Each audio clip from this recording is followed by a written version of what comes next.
সুপ্রিয় চাকরি প্রার্থী, আশা করি আপনারা সকলে ভালো আছেন। আজকে আমরা বিভিন্ন চাকরি পরীক্ষায় আসা গুরুত্বপূর্ণ বাংলা ব্যাকরণ এমসিকিউ প্রশ্ন সলভ করব। প্রথম প্রশ্ন, ভাষার কোন রীতি তদ্ভব শব্দবহুল? চলিত রীতি। চাহিদা শব্দটি কোন ভাষা থেকে নেওয়া হয়েছে? পাঞ্জাবি। কোনটি তদ্ভব শব্দ? চামার। চামার একটি তদ্ভব শব্দ। ভাষার কোন রীতিতে বৈচিত্র্য লক্ষ্য করা যায়? আঞ্চলিক রীতিতে বৈচিত্র্য লক্ষ্য করা যায়। সাহিত্যর একমাত্র কোন মাধ্যমটিতে ভাষারীতির মিশ্রণ দূষণীয় নয়? কবিতায়। গুরুচণ্ডালের দোষ কাকে বলে? সাধু ও চলিতরীতির মিশ্রণকে গুরুচণ্ডালের দোষ বলে। নিচের কোনটি খাঁটি বাংলা শব্দ? খাঁটি বাংলা শব্দ চামার।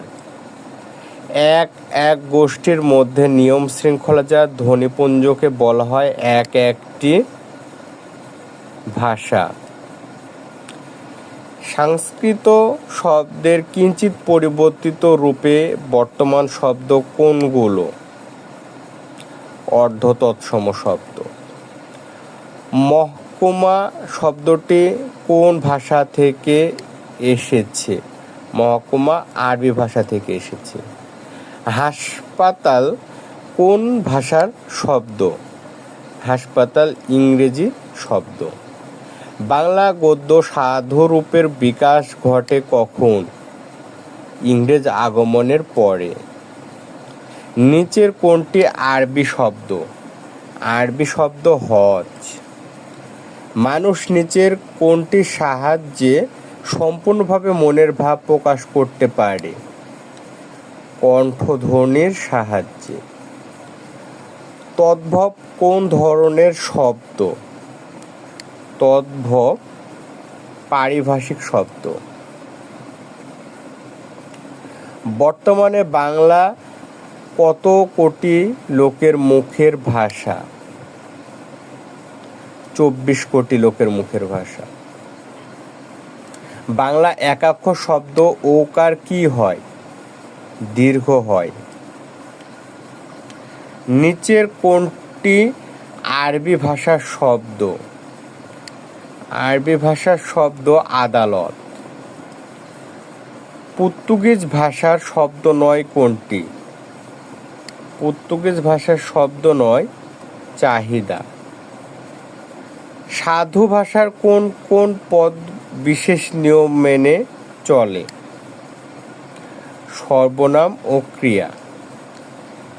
নিচের কোনটি তৎসম শব্দের উদাহরণ?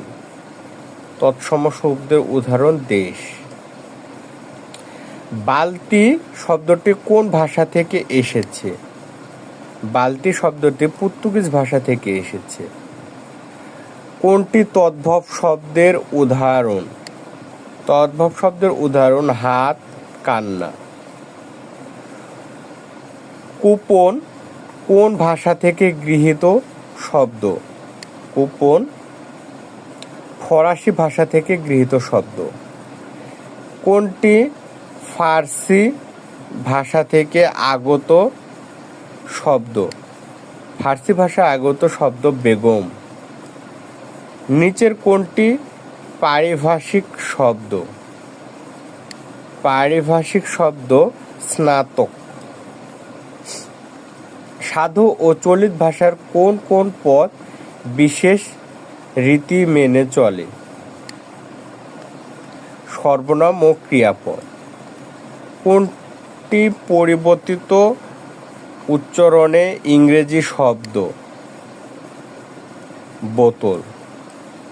বাংলা লেখ্য ভাষার রীতি কয়টি? লেখ্য ভাষার রীতি 2টি।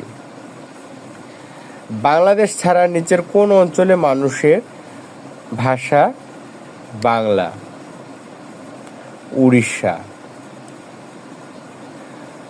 কোন শব্দে মূর্ধন্য ষ এর ব্যবহার হয় না? বিদেশি শব্দে।